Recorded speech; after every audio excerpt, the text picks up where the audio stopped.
Hello, ladies and gentlemen. Welcome to the esteemed FaceTime with Leaders, an initiative by World Development Corporation.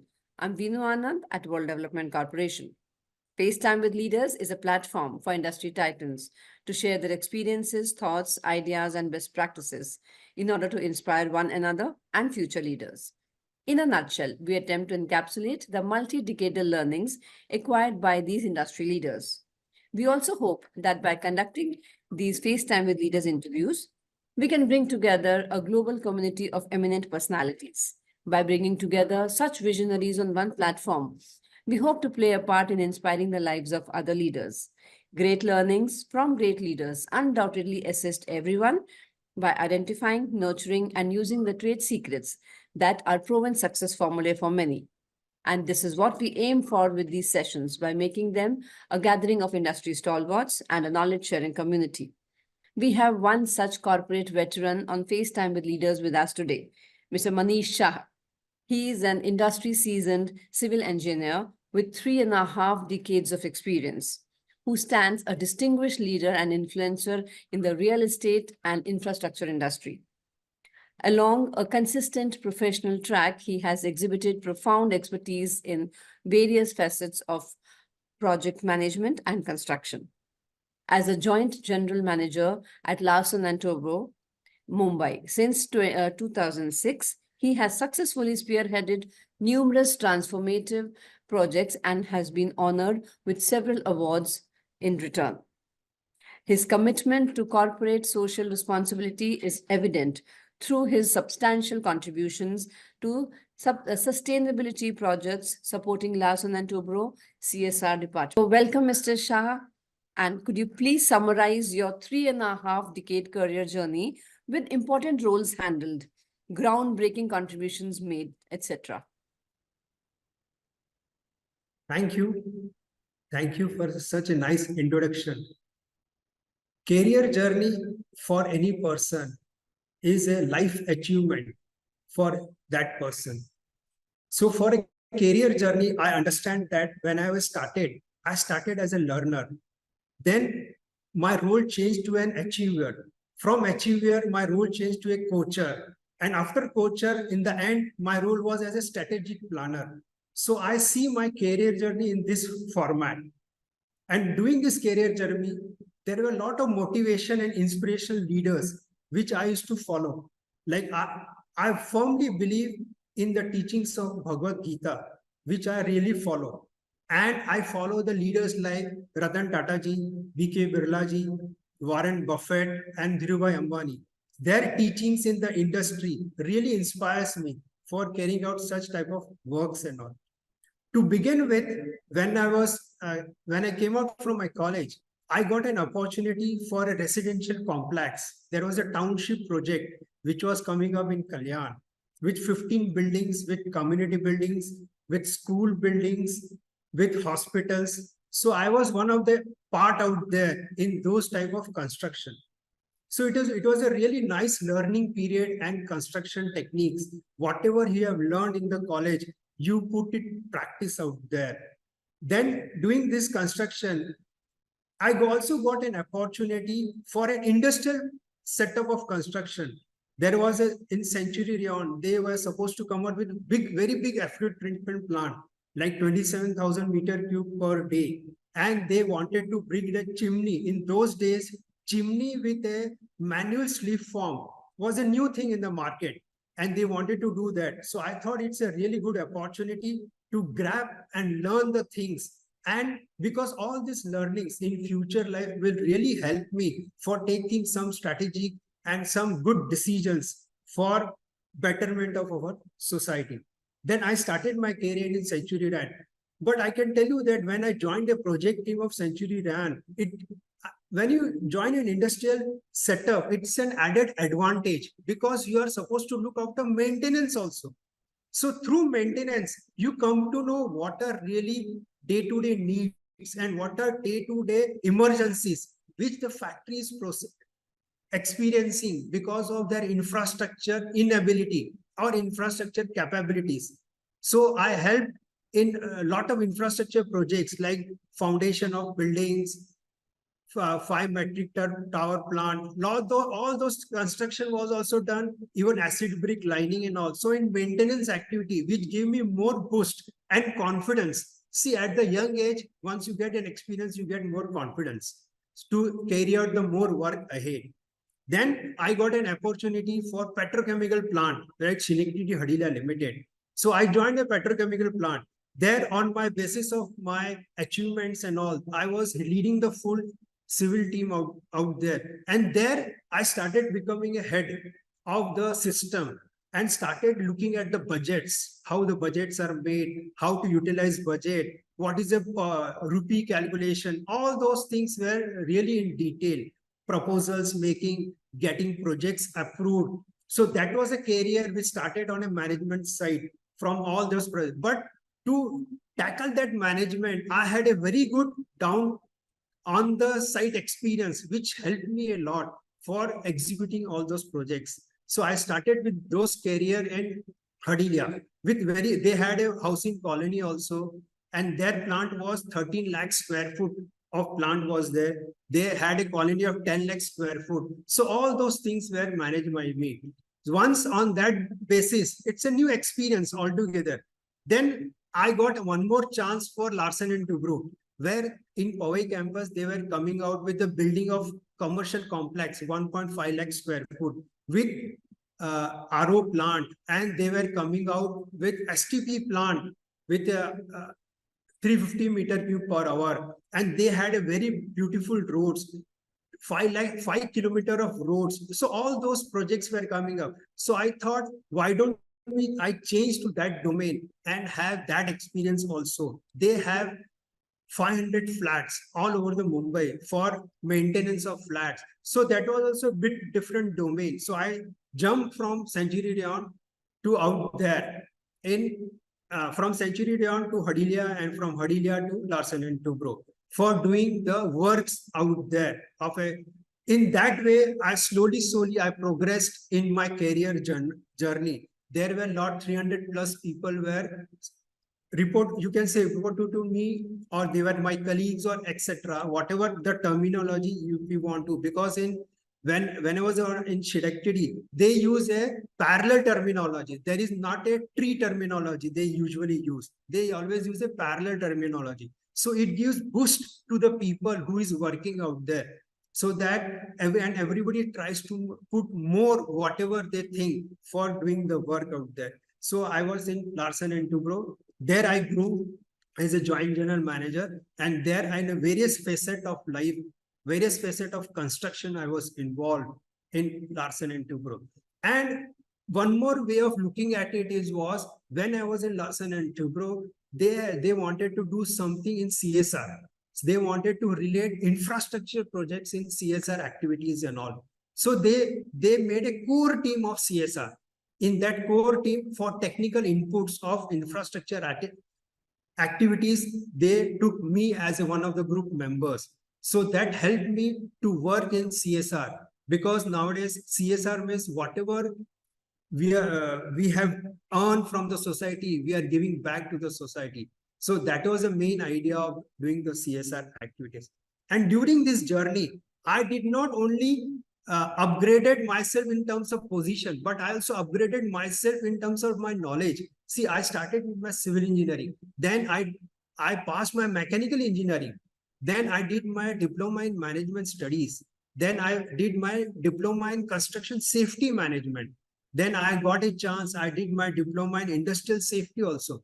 So as a process of a career, I started developing myself also as per the industry norm and what the industry wanted. I was able to deliver in their eyes that, okay, this person is delivering whatever we are telling them. So both the things I started doing that. And once I reached one level, I felt that if I'm doing something, I should also share my knowledge to the subordinates. There, I started guiding people. Instead of getting involved, I started mentoring them. I guiding people how to do durable construction, how to do durable, what is the safety precautions to be taken. Slowly, then my role came to guider of that, how to do guide. And from there, suddenly change to the strategic planner. Like whenever we had doing in CSR departments, some watershed development programs. So what strategy has to be adopted so that we save on money? See here, saving on money doesn't mean saving on money of company. Saving on money means what? Suppose from 100 rupees, if I'm benefiting from 100 rupees, 1,000 people, if I save money from same 100 rupees, I'll be able to benefit 2,000 person. So in terms of that, so utilization will be the same, whatever proportion, but population which will be benefited will increase. So I gave a different concept of saving money, not only saving money in terms of rupees and paisa, but saving money in terms of benefiting the people. So this is the way like I can describe my journey of my career. Such an elaborate and extensive and I should say inspiring journey. Our Thanks, viewers thanks. will be really happy to see that. I mean, really amazing. Thanks. Given the number of accolades you have been honored with, which of them do you cherish the most and why? During my journey, I had a lot of awards like water management system awards. Our unit was water efficient unit. I had a green building award. I had a ISO 9000. So there are a list of awards. See, for each and award, I have put a lot of efforts to achieve that. See, if you're telling me that which should be cherished and it's not a, in my heart, I feel it is not a fair enough because for each award, I have worked to achieve that award and this has benefited to the society. But on the top of that, I feel that water management system is really, it's something more than everything else because in that system, in those times, we have introduced new concept of using treated water in cooling towers. So from that, CII has adopted those case studies of what we have done and share it to the lot of industries. And they have also started using it. That means we are using recycled water. So there are fresh water also and recycled water also. So now they have started using recycled water for the cooling towers. So that will also help the protection of an environment because save water is save life. And the same thing I've started using same STP water for cement concrete industry also. That is where the reinforcements are not used. You can easily use those water to make cement, water cement ratio and all. So that also saves our potable water. So this potable water where the people doesn't have water to drink, we can use this water out there. So that is the way I cherish most of water management system. In that system also we went for, in those days, something like water metering, water monitoring and IoT. In those days, it was not known as IoT, but we had an installed meter with the help of SCADA system. We had a monitor where we used to monitor each and every consumption of the building, each and every on our laptop and all. And we used to take corrective measures and all. And we started with water saving devices, water awareness programs, and lot of things we have done in our campus. So which help not ourselves also, to our residential people, to the society also. So this is little bit above, but all the awards are near and dearer to me. But this has little edge over it. I can say that. Congratulations for all that accolades and all that you have done. Thank you for sharing. Thanks. Thanks for your kind words. So you deserve that. Thanks. So how have you contributed to sustainability projects and supported Larsen and Toubro's CSR department, particularly in executing watershed projects, drinking water schemes, and sanitation initiatives in rural areas? Yeah. So about this CSR product, I just gave a glimpse during my what you called as journey, that I was inducted in a team for watershed department and all. See, there is a watershed. What exactly watershed means? I'll just give you a little bit brief. It might take little time also. That watershed means you have to conserve rainwater which is we have abundant in India, and to use that rainwater for betterment of society, like use for agriculture, use for drinking water, use for industries, use for hoteling, all those things are there. So in initial stage, when I was a core member of watershed projects, we involved consultants from IIT and all. Then we divided the full India and we found out there is a water stress really required in the full region of India. After our calculation, we thought that Maharashtra, Rajasthan, and some portion near Coimbatore, Tamil Nadu, which has a severe problem of water. So what we did, like we went to those areas and there was a technical analysis for doing all those analysis, for taking out the watershed index. And after doing that, we went to that area. Then we adopted a reach to valley approach. It is known as waters. Once there is a rainfall, water drops on the hill, it goes to the valley. So during his process, during the journey of water, we use gully plugs, we use check dams, all those things to store water. And once the water is stored, it percolates inside the soil. Once it percolates inside, then fertility of the soil increases. Once the fertility increases, it helps in agriculture production. It helps in growing of more plants, which helps, and indirectly this helps in climate change or conservation of forest and all. So this is the cycle. And when the technical team went inside, so we had a question, similar fundamental, like if you're somebody told me, we went through a NGO and somebody gives us a budget of suppose 50 crores. But why 50 crores? Why not this should be done in 50 crores for 1 lakh population? So our idea is 50 crores for 2 lakh population. So that way we reduce his costing and all. And while reducing its costing, it comes to infrastructure. Because 70% of the watershed development is infrastructure and 30% is social awareness among using water and all those things are there. So where 70%, we targeted 70%. So in infrastructure, so what should be the height of dam? What should be the calculation of cement ratio? Why the dam should be at a particular location? There we used to take geophysical survey, whether the borewells can be constructed at which location, so that number of repetition of excavating borewells is avoided. So all those technical parameters were handled by me. And we used to test the water. Once we get a water, then water testing, whether it is potable water or whether some purification plant has to be done. And which are locations. So suppose if you want to have a check dam, height of the check dam should not be more than 2 meters. So these are all technical parameters, because if you block the water out there, the water, once the water stores about 2 meters, the agriculture field on the bank of the river may get submerged, and the water on the downstream side, they may not have the water also.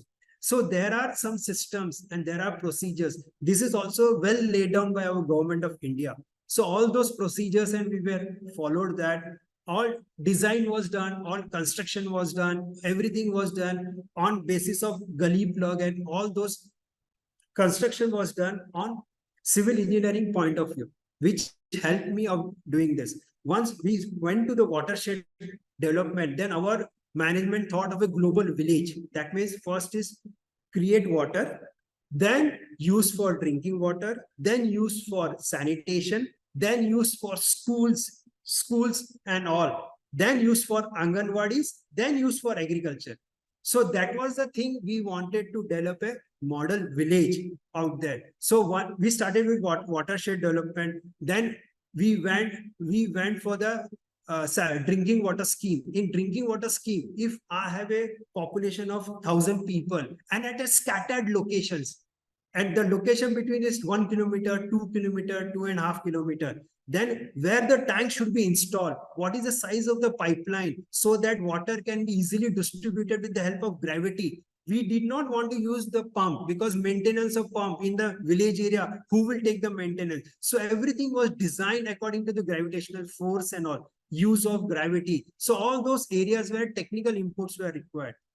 Then we went to sanitation. Sanitation means which type of toilets to be constructed, what is the size of the toilet, whether the soak pit should be there, it should not be there, and what level. There are different designs, which designs to be adopted. So from there we went to sanitation, and all those soak pits has to be connected to the sewage treatment plant or not, whether we should have STP or whether we should not have. And from there we went to the school building. School building also they had only till class 7th or 8th. Then they wanted to bring one more floor and what should be the design, what should be, so that in low budget it can be made. And we try to use, see here, one point in when I was in CHR, one point of sustainability came into picture. Like, why don't we use locally available material and use it so that we can reduce our carbon footprint also? Because for using new materials, we are generating new materials that with lot of carbon emission is taking place. So use of locally available material so that your logistic decreases. Instead of importing material 500 kilometers, if you are using the material within 50 kilometers, so that logistic decreases, so that we are saving our environment also in that fashion. So once we started the school building, then we went at Anganwadi buildings, that is public health center and all. There we also constructed. So this is the way, and all these areas, CSR used to look at me as a technical expert for discussion, for selection of an NGO, for selection of a consultant, contractors and all. So all civil related, mechanical related, safety related, environment related, they used to just back up on me for selection of vendors and all. So this is the way which I helped the CSR department. That's in short. Thank you for sharing so much knowledge for our viewers. Thank you so much. Thanks. So what role do you believe the construction of infrastructure industry should play in corporate social responsibility? And how do you personally align all these principles? See, this is during our discussion in the previous question, I have given a lot of ideas also. The same way I can just try to repeat, like we should have sustainable practices. Sustainable practices which will have sustainable goals like reduction of wastage, use of locally available material, ecologically friendly, eco-friendly material. So sustainable practices should be there. Then if you are doing a work in a village, then community involvement should be there. So once the community is involved, you are generating a labor, you are generating a employment for the community. And we are taking their concern so that they make more ownership for that, whatever we are doing them. So that is more ownership. Suppose, and for a big projects and all, wherever we go for a big project, we also take a sustainable, like whether there is an environmental risk or social risk. All those social and environmental risk management has to be carried out for doing any construction projects. And doing construction projects always use innovation and technology. Innovation will always help you. A lot of people feel that innovation, we take a lot of time and all, but it is, you don't take that much of time. When you are involved in a project and when you think in a eco-friendly materials to be used, automatically you start innovating and using those materials. So innovation should be there. Then when you do a project, there has to be transparency and accountability. So you should be always transparent. Whatever you're doing, you just give it to the public, explain the community. See, we will be doing this. So you should be very much transparent. And whenever you're doing any project, so health and safety of worker should be also taken care. So that also implements more as a social responsibility, because whether they are paid properly or not, minimum wages are paid or not, whether their welfare facilities are health is proper or not, all those things. When they come to my construction site, there was a logo when they come to my construction site that you have come here, work safely so that your parents, your children are waiting for you so that you can go home safely. So that was a logo. And during all this journey, I also gave a 4 M's, that is to the construction society, 4 M's for safety. Like you go safety for materials, safety for man, safety for machinery, and safety for milieu. So I explained to the labor downtrodden people that please use 4 amps. You don't have to wear very big jargons of safety management. If you just think about 4 amps, in any situation, you will be able to do the work efficiently and effectively. So this is the way we can help the society at a large. Thank you so much, sir. Thank you so much for sharing. So, as an ESG and corporate governance expert, what values do you bring to the table? As an ESG expert, see, it's I think my what you call as near and dear topic like environment, social, and governance. Governance means you should be always follow the statutory norms, whatever is laid down by the land, rule of land. Means I can say that rule of land, everything is should be followed. Then that is governance, and it should be ethical in making the things, governing your people. You should have a diversity inclusion, like all members in your employment should be treated at par. There should not be any discrimination, like either in gender also, either in race also, either in religion also. So this is, while governing the system, this will help me to govern my system properly. And environment and social means you should have sustainable buildings, like sustainable green buildings you can go for, which has a sustainable buildings. Then transparency in the work. Whatever you do, you should be transparent for doing any work. Then environmental risk has to be carried out. If I do something, whether it is impacting environment, whether it is impacting global change globally or not, so that environmental risk has to be done. And continuous improvement should be there for that. And in this ESG, I like to add one more thing of shareholders value creation.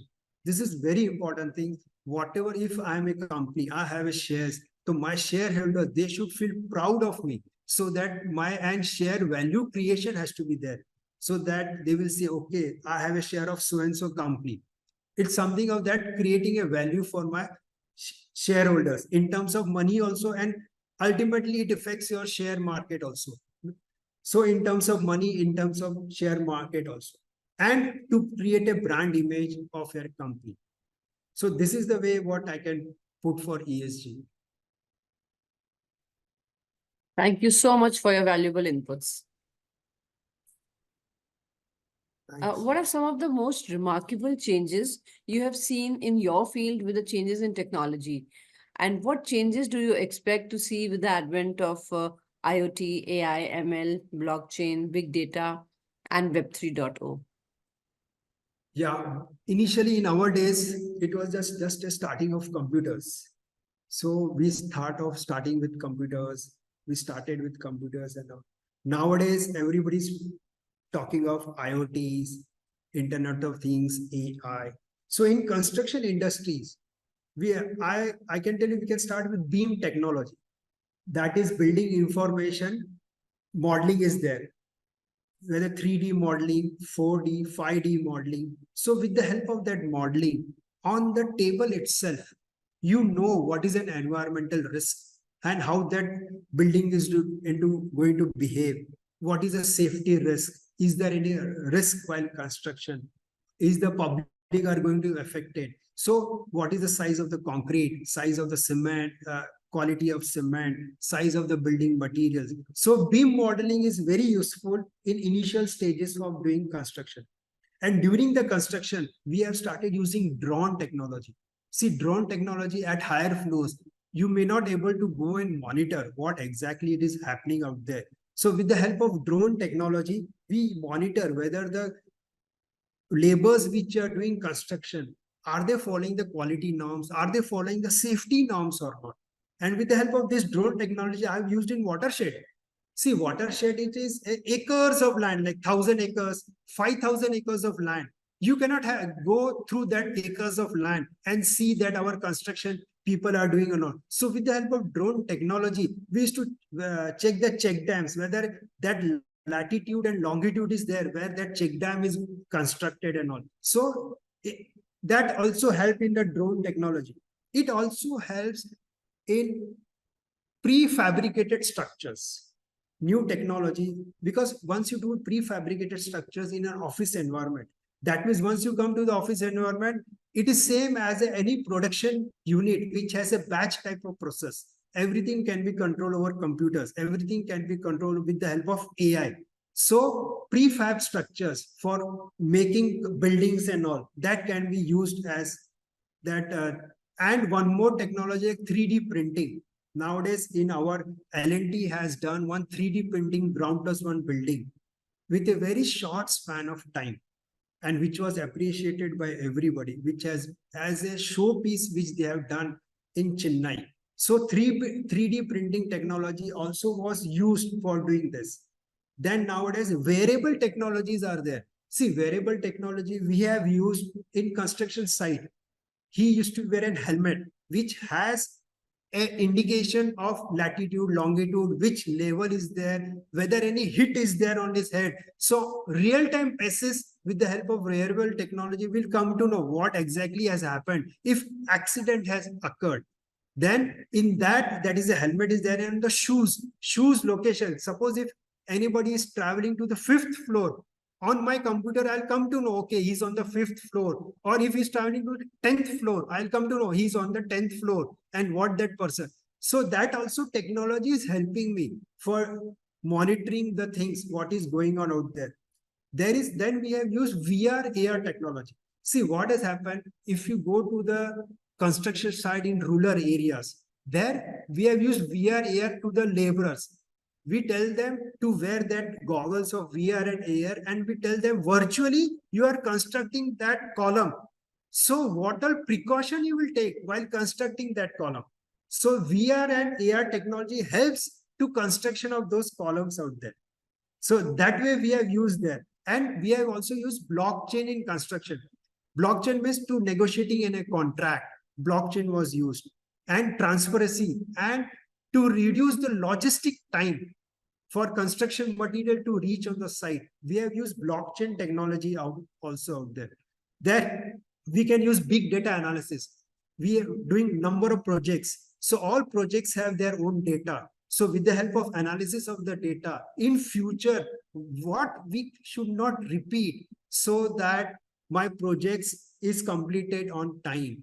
So that way we can use big data analysis. So all these things, if you think in a correct manner, we can utilize all the technologies and enhance our efficiency, enhance our capacity, and cut short the time of project completion. That is what my submission. This actually saves time and efficiency increases, and your input, the time taken is like also reduced. So technology is like helping a lot in our day-to-day life and in our business as well as otherwise. Yeah. Thanks for adding. Really, it's a good insight. Thank you, sir. Thank you so much. And the next is we are building a community of industry magnates. The move is meant for cross-pollination of knowledge and building a knowledge-sharing community of corporate giants and industry experts. So what are your thoughts about this initiative taken by Mr. Zishan Pathan, Mr. Hebel Mehta, and the whole World Development Corporation team? It's a very good initiative, I would say, because the same style of initiative I had taken some years back, which have created a donate your knowledge platform. So I appreciate what you have done because it is nearer and dearer to my heart. See, donate your knowledge platform is created for all the people who wants to really express themselves, donate their knowledge, so that knowledge sharing helps the community as a large. So the full community at a large will be helped by that. And with your collaboratory effort, since you are bringing all industry stalwarts at one platform, it's a kudos to you. I think kudos to your World Development Corporation, because they are building a lot of talent to the one platform. So there can be a synergy, and same mistakes cannot be repeated in other projects, so that time may be saved. And with the help of that, we can do really more problem solving things can happen. And Since you are a world development, you are bringing a global impact is being done. See, not only in India, you are thinking of global impact, which I also dreamt like of a global family. So it is the same way what you all are doing. Really, kudos to you. You are creating a global family so that we all are together. And as a globe, we should come up, not as a country or as an individual. So thanks for that. Thank you so much for your kind and inspiring words. It really means a lot. Thank you so much. Yeah, welcome. Great. It was fantastic conversing with you, and I'm confident that your insights will inspire future leaders. Thank you so much, Manish sir, for joining us today. Wish you all the best for your future endeavors. Moreover, trust that this initiative by Directors Institute unquestionably has expanded the participants' understanding and enriched their minds. Thank you so much for joining us today. Have a wonderful day ahead, sir. Thanks and welcome. Thank you.